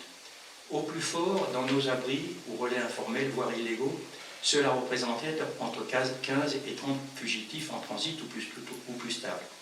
Notre mère a évoqué à plusieurs reprises 20 personnes, mais par méfiance totale, elle n'a jamais rien documenté, sauf ce qu'elle ne pouvait éviter, comme les incontournables déclarations à la gendarmerie que nous avons trouvées aux années 30 au milieu de milliers de fiches. Nous avons ainsi retrouvé 13 noms d'enfants, dont les nôtres. Tel que je connais ma mère et son culte du secret, et la méfiance extrême qu'elle avait développée, il est plus probable qu'elle avait choisi de brouiller les pistes en donnant l'adresse d'un mât alors que nous étions dans un autre à proximité. Et cela aussi était parfaitement en phase avec ses amis sévenols, descendants des Camisards. Elle protégeait ainsi tout le monde et cela complétait le plan B dont nous avons déjà parlé.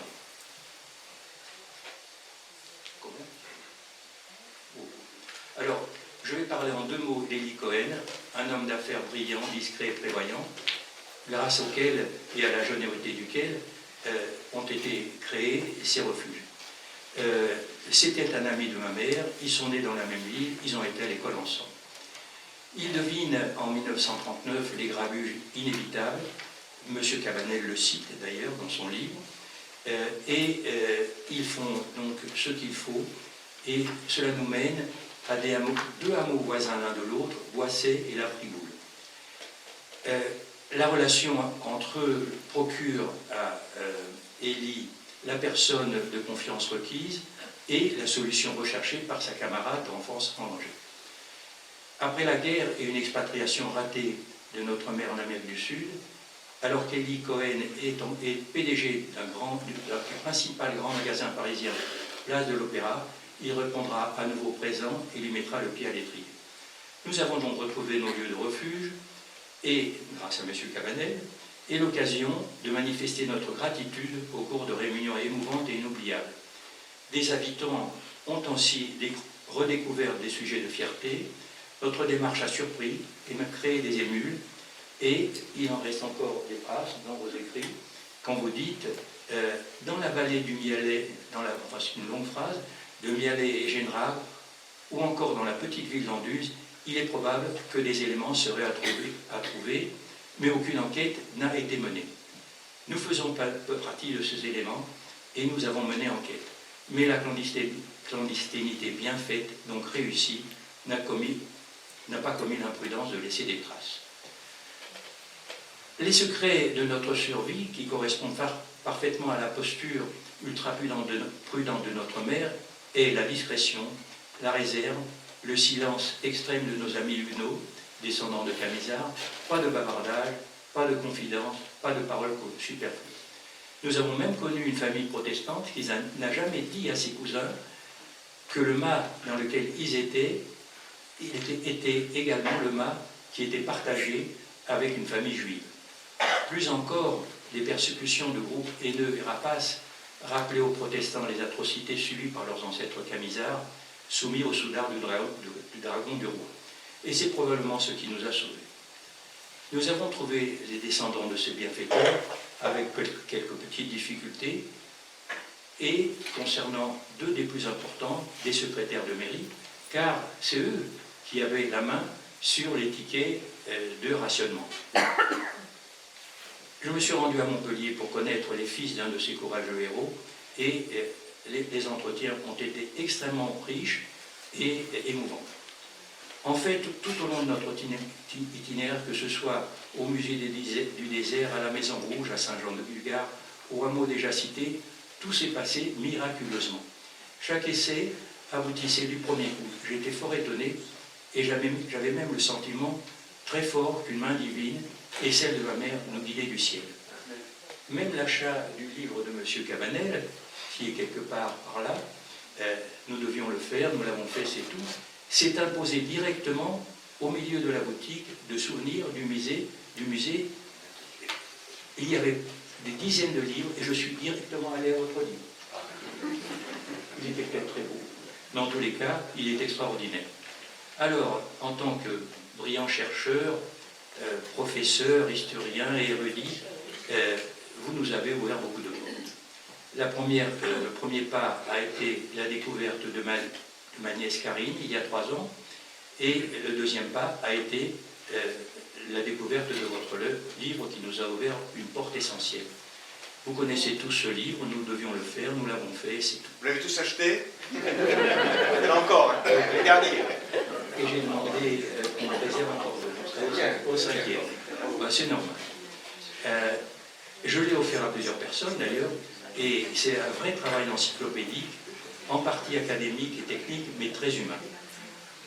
Pour notre part, enfin pour ma part, n'ayant pas de formation ni de prétention des historiens, nous avons pris le parti pris de nous focaliser sur nos recherches, que nous qualifions d'ailleurs de pèlerinage, sur le côté humain et sur la compréhension des personnes, de leurs sentiments et des raisons de leurs choix et décisions. Auprès des familles sévenoles qui se sont avérées être toutes protestantes, notre démarche a d'abord été accueillie avec prudence et réserve plutôt neutre. Un bon point de notre point de vue. Nous avons répondu à leurs nombreuses questions avec simplicité, sincérité et cœur, et les enregistrements ont été faits. Un deuxième entretien avec d'autres parents a été fait. Notre émotion a été et est compréhensible, et ils ont compris la curiosité que nous avions. Leur cordialité s'est ensuite, en 2 ans de rencontres, transformée en franche amitié. Beaucoup de paroles intéressantes ont été échangées, et cela, par exemple, cela fait 50 ans que j'attendais cette visite. C'était une personne qui m'a dit ça à Nîmes. La cordialité s'est ensuite établie en 2 ans de rencontres, transformée en franche amitié. Beaucoup de paroles intéressantes ont été échangées et nous avons pu progresser d'une manière extraordinaire. L'un d'entre eux nous a même dit un jour, nous avions caché ici une veuve et 3 enfants, et il s'avérait que c'était nous. Mais on nous a reproché d'avoir attendu si longtemps pour nous manifester. Ils ont laissé, et elle nous a dit, cette personne, ils ont laissé ici quelques objets personnels, et nous ne les avons jamais touchés en attendant que quelqu'un vienne les réclamer. Et nous les avons priés de les garder, parce que c'était la plus belle chose à faire pour eux. Plus tard, on nous a donné des photos de nos héros. Plus tard encore, on nous a donné leur date de décès. Et chaque année, à ces dates, nous allumons des bougies et nous avons une pensée émue pour eux et faisons la prière des défunts. De belles amitiés sont nées, on s'appelle par téléphone, on se rend visite mutuellement, on s'aime tout simplement comme des frères et on partage les mêmes valeurs. Donc nous sommes des Sévenols adoptifs à 2 reprises et nous sommes fiers de l'être. En peu de mots, comme nos héros, leurs parents, nous avons trouvé des frères pour lesquels l'amour du prochain et l'aide des intéressés ou des hérités ne sont pas simplement de belles paroles, mais c'est quelque chose de très profond qui se vit au quotidien. L'un d'entre eux, après la guerre, a clairement prouvé qu'il était désintéressé en refusant la Légion d'honneur et ses nombreux bénéfices. Cela fait chaud au cœur, et c'est parce qu'ils sont ainsi que nos héros nous ont sauvés. En conclusion, permettez-moi 3 chiffres et une citation de M. Cabanel qui sauve une vie, sauve 2 vies. En 1942, nous étions 4 personnes et nous étions en passe de devenir 0. Aujourd'hui, en 2024, nous sommes en vie et nous sommes 24. Un mot sur la vie maintenant. Dans notre culture juive, nous célébrons semaine après semaine la vie et la création. Il est évident que sans la vie, aucun de nous ne serait ici. Mais nous l'oublions aisément, ce qui n'est pas présent dans nos esprits, alors que chaque jour qui nous arrive est un miracle. La liberté est également présente dans nos prières quotidiennes, et le fait de l'avoir perdue en 1939 et 40, et de nombreuses fois dans l'histoire juive, nous rend la liberté encore plus chère. Ce sont des valeurs communes qui nous sont chères. Un dernier message est tout de ces événements douloureux. Face aux nuages sombres qui s'amoncellent, il est plus urgent que jamais de nous opposer inlassablement et activement aux extrémistes, d'extrême gauche ou droite, aux groupuscules religieux intolérants, car ils mènent et aboutissent tous et inexorablement à des régimes fanatiques et tyranniques, suivis de destruction et de massacres. Un mot concernant le musée du désert. Le musée du désert est un véritable mémorial de la Shoah qui a été subi par les protestants et a été un moment mémorable et émouvant de notre pèlerinage. Nous avons répété 3 fois la visite Les guides nous ont fait sentir camisards, maquisards, cathares et bien sûr juifs, mais ça, c'était déjà fait. Ils nous ont fait sentir également anarchistes, syndicalistes, communistes, francs-maçons et autres persécutés de la France avant Vichy. Pourtant, grâce à Dieu et à nos protecteurs, nos héros, nous avons survécu et notre récent pèlerinage et itinéraire de recherche a été pavé d'heureuses surprises et de découvertes émouvantes.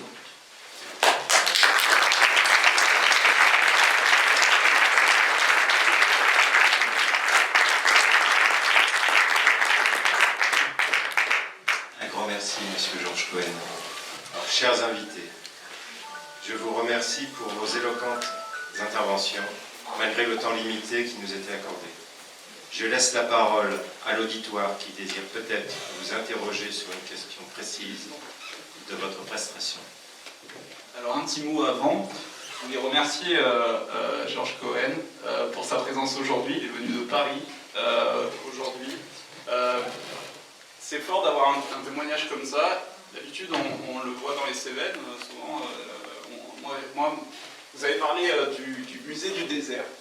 Et vous m'avez dit, dans ton discours c'était très bien, mais tu n'as pas eu une pensée pour Marco, mon papa. Alors, Marco, le musée du désert, c'est où on allait chercher les châtaignes. Et comme M. Cabanel le dit bien, les Cévennes ont été la châtaigneraie nourricière. Et ça, dans les paroles que papa m'a toujours inculqué, c'est ça. On sait, génération après génération, que oui, les protestants dans cette région ont aidé les juifs, et même des familles comme la mienne, par exemple, qui n'ont pas été sauvées dans les Cévennes, mais par le Vercors. Parce qu'il y avait aussi le Vercors, et des familles installées à Nîmes, suite à l'exode de Paris, sont allés plutôt dans le Vercors aussi. Monsieur Cohen, c'est le dernier témoignage que j'ai fait avec papa à Paris, et voilà, c'est fort. Et aujourd'hui, cette manifestation est filmée. Alors oui, c'est vrai, il semblerait que je sois le plus jeune dans l'assistance, mais cette conférence, elle sera éternelle. Voilà. Nous ne sommes pas éternels. Mais celle-là, si YouTube existe encore dans quelques années, ben, ça fonctionnera toujours et on pourra encore la voir. Donc voilà.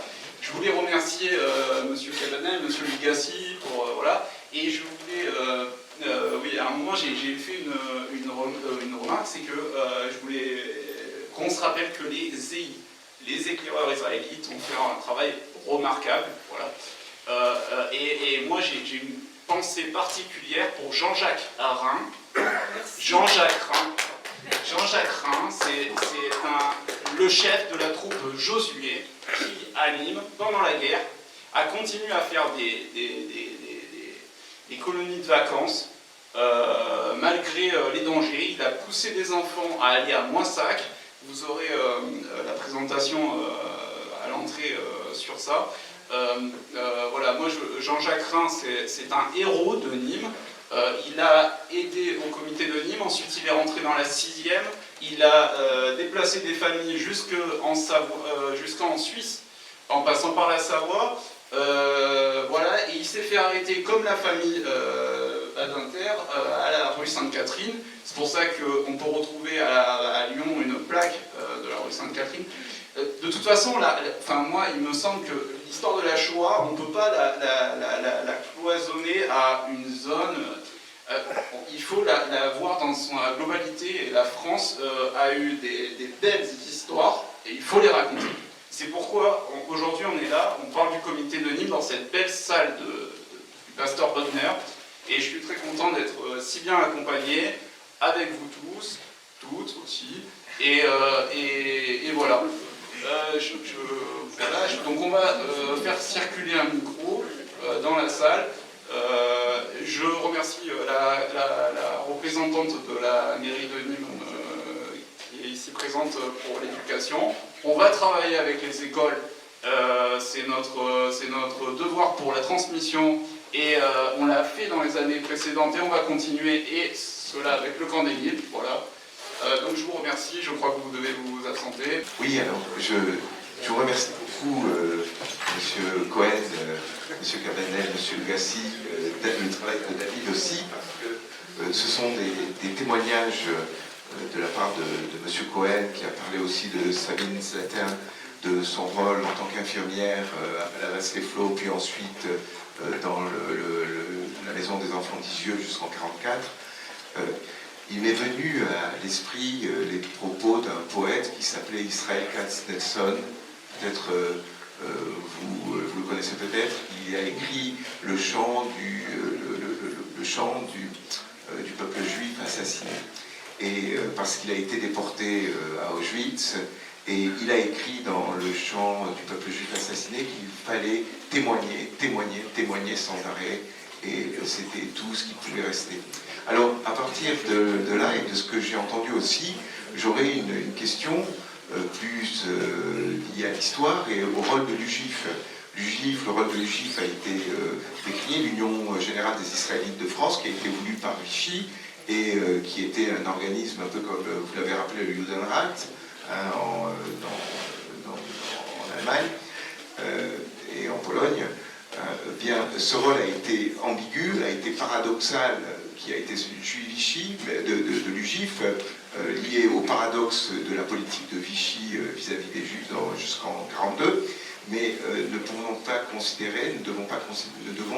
considérer qu'il s'agit là quand même d'un acte de résistance, puisque, quoi qu'il en soit, les Juifs étaient des résistants.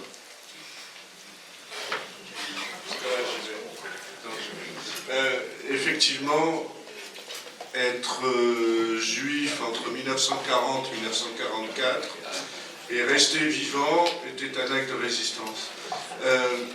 Et effectivement, l'UGIF, on ne peut pas, surtout rétrospectivement, on ne peut pas condamner catégoriquement l'UGIF, ni même le condamner. C'est-à-dire que il fallait...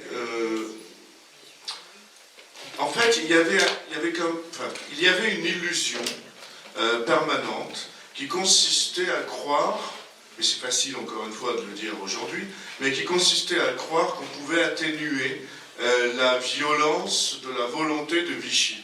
Autant les nazis, non, et à partir de l'arrivée de Lois Brunner, fin 1943, la France devient terre hostile, enfin pays hostile et n'est plus...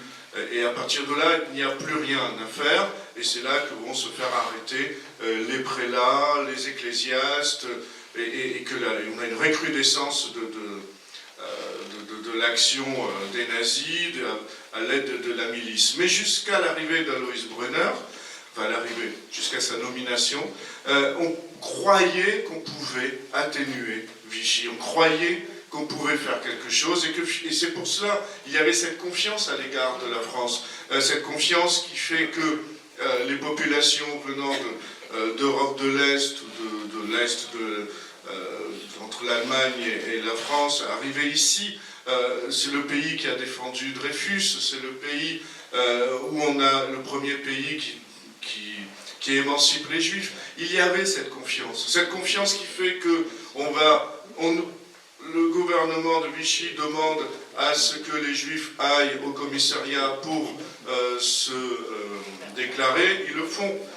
Donc oui, le Juif va être là-dedans, et Hélène Berle, son journal est fascinant à ce niveau-là, puisqu'elle montre comment, voulant aider les Juifs, elle ne va pas entrer dans une résistance clandestine, elle va vers ce qui lui semble le plus logique, donc une organisation reconnue. Et puis elle montre petit à petit comment, non pas elle va se méfier de l'UGIF, mais comment l'UGIF même va devoir se méfier de Vichy, et comment ils vont être tous arrêtés et déportés. Donc oui, il y avait cette volonté d'atténuer la souffrance des Juifs en faisant tampon avec le gouvernement de Vichy, et à ce niveau-là, il y avait résistance, effectivement. Merci David de m'accorder un temps de parole de 5 minutes, à peu près. Voilà, je me présente, je m'appelle Gérard Kupfer, je suis né à Nîmes le 10 avril 1943, donc c'était C'était la période, ah voilà, c'était, j'ai pas l'habitude du micro, hein. C'était la période où Nîmes était occupée par les Allemands. Hein. Mes parents étaient d'origine polonaise, installés à Nîmes depuis 1940. Ils étaient commerçants. Ça n'a pas été facile pour eux, ni pour nous. Quand on est né avec mon frère, j'ai un frère jumeau qui a vécu les mêmes expériences que moi. Malheureusement, pour des raisons de santé, il n'est pas là. Quand nous sommes nés dans une clinique à Nîmes, le directeur de la clinique nous a mis à la porte parce qu'il ne voulait pas de juifs dans sa clinique. Donc on s'est retrouvés, mes parents, à la rue. Quand on était prématurés, on s'est retrouvés dans une boîte en carton avec du coton pour nous tenir chaud. Mes parents, comment dirais-je, en 1943, comme le disait le monsieur, c'était des condamnés à mort. Ils étaient recherchés par la Gestapo. Leur appartement a été surveillé, donc ils n'avaient pas d'endroit pour aller et pour se réfugier. Donc ils se sont retrouvés avec 3 enfants, parce qu'il y avait ma soeur aînée aussi, Jacqueline, qui avait 5 ans à cette époque-là. Mes parents se sont retrouvés avec 3 enfants à la rue. Et donc c'était pour eux, bien sûr, le désespoir. Et c'était très difficile. Heureusement, une porte s'est ouverte, une lumière s'est allumée, et un monsieur Danis, qui peut-être faisait partie du comité de Nîmes, hein, c'est possible, hein, je ne sais pas, a ouvert sa porte et nous a hébergés tous les 5 chez lui pendant 48 heures. Il a également téléphoné à une de ses cousines, Madame Ozebi, qui a bien accepté de nous garder, mon frère et moi, chez elle pendant toute la période de l'occupation. Donc elle a risqué sa vie parce que les personnes qui sauvaient des Juifs étaient condamnées à mort si on les prenait, ainsi que leur famille. Donc c'était très dangereux pour eux. Cette dame nous a gardés, elle nous a offert un toit, un lit, de la nourriture, et nous a hébergés et nous donnait de l'affection. Mes parents, eux, ont pu se réfugier en Haute-Loire, et ils ont aussi survécu grâce à ce monsieur Danis. Ils ont survécu eh bien, au nazisme et nous ont récupérés après la guerre. Voilà, je tenais à vous le dire. Et nous sommes en train de monter un dossier avec l'aide de monsieur Jean-Paul Moret, qui est là, oui, qui est président du collectif pour la mémoire des déportés, un dossier pour que ces personnes qui ont sauvé pendant la guerre reçoivent la médaille des justes parmi les nations. Voilà, merci Gérard. Merci beaucoup.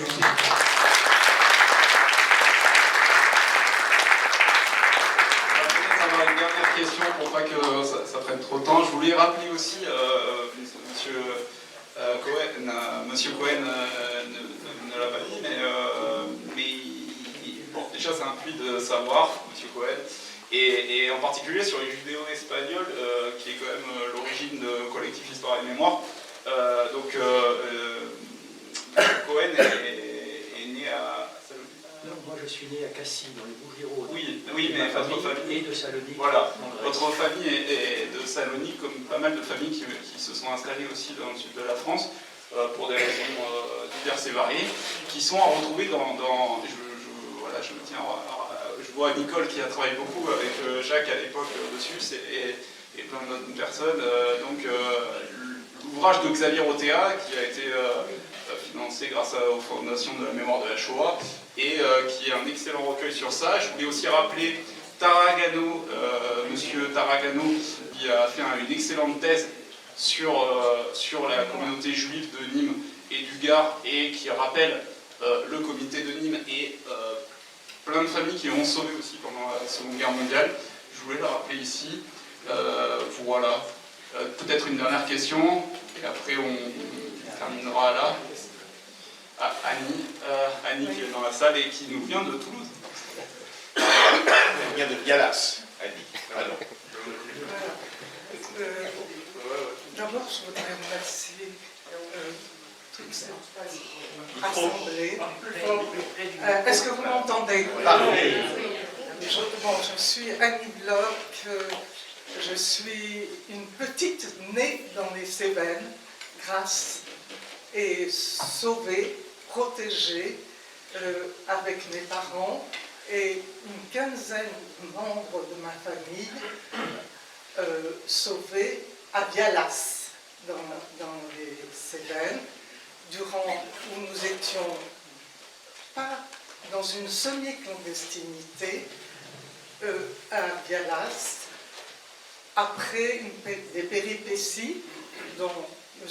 Cohen a parlé très longuement et qui a bien montré à quel point il y avait une nécessité de mobilité, de partir et d'être extrêmement actif dans la fuite et dans la perception de ce qui se passait à l'époque, ce qui n'était pas simple. Et je crois que nous devons beaucoup à la lucidité de nos parents qui ont été très attentifs au fait de partir au bon moment pour se protéger. Il y avait une espèce d'intuition, perception, de nouvelles qui circulaient. C'était très informel et notamment dans cette nécessité progressivement de se cacher de plus en plus loin, de plus en plus haut et de plus en plus clandestinement. Et ce que je voudrais dire, d'abord je vous remercie de tout ce que j'ai appris sur le comité de Nîmes, ce qui montre à quel point à chaque fois, et nous travaillons sur cette période depuis un certain temps, même un temps très long, et nous découvrons des choses nouvelles. Et je voudrais ajouter au nom de Jean-Jacques Rhin, dont nous avions parlé au tout début, et nous avions fait venir son oncle d'Israël, qui était venu, Azaria Rhin, qui est un personnage très important, puisque c'était un chirurgien qui a créé un cœur pour les enfants et qui a sauvé de nombreux enfants palestiniens en les opérant du cœur, de très jeunes enfants, et qui est venu témoigner et qui a laissé des conférences qui doivent faire partie de vos dossiers. À ce Jean-Jacques Rhin, je dois ajouter, par piété filiale, ma tante, Lise Bloch, qui était très proche de Jean-Jacques Rhin. Ils étaient d'ailleurs fiancés et qui ont travaillé pendant un an, à la fois dans l'élaboration des camps, les uns pour les garçons et les autres pour les filles. Et je n'ai pas encore pu travailler dessus, une centaine de lettres qui ont été échangées par Jean-Jacques Rhin et par ma tante Lise Bloch. Donc tout un travail encore à faire et j'invite toutes les personnes, on est prêts. toutes les personnes qui ont des archives, qui ont des choses à transmettre. Ce travail n'est pas fini. C'est un processus et je vous invite à le poursuivre. Merci beaucoup, Annie.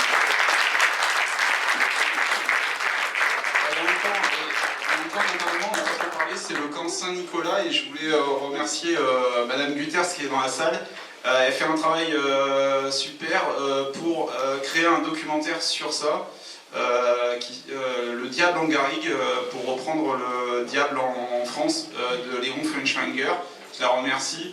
Voilà, on va clôturer voilà, vous pourrez bien sûr, parce que moi on m'a offert le super livre du coup de Monsieur Cabanel. Nous devrions le faire, nous l'avons fait, c'est tout. Moi je dois aussi acheter les nouveaux livres de Monsieur Lugassi, parce que je crois qu'il en sort encore un nouveau là, et là il y a les Justes en Occitanie, il y a la librairie Certitude qui est présente ici, donc je les remercie aussi d'être présents. Je remercie tout le monde, voilà, votre présence, l'intérêt que vous portez aux conférences, actions et commémorations. Et souvenons-nous, commémorons, transmettons, n'oublions jamais. Merci à tous et rendez-vous le 18 mai au Mémorial de la Shoah pour la souscription nationale ouverte à toutes et tous pour reconstruire à Nîmes la statue de Bernard Lazare. Voilà.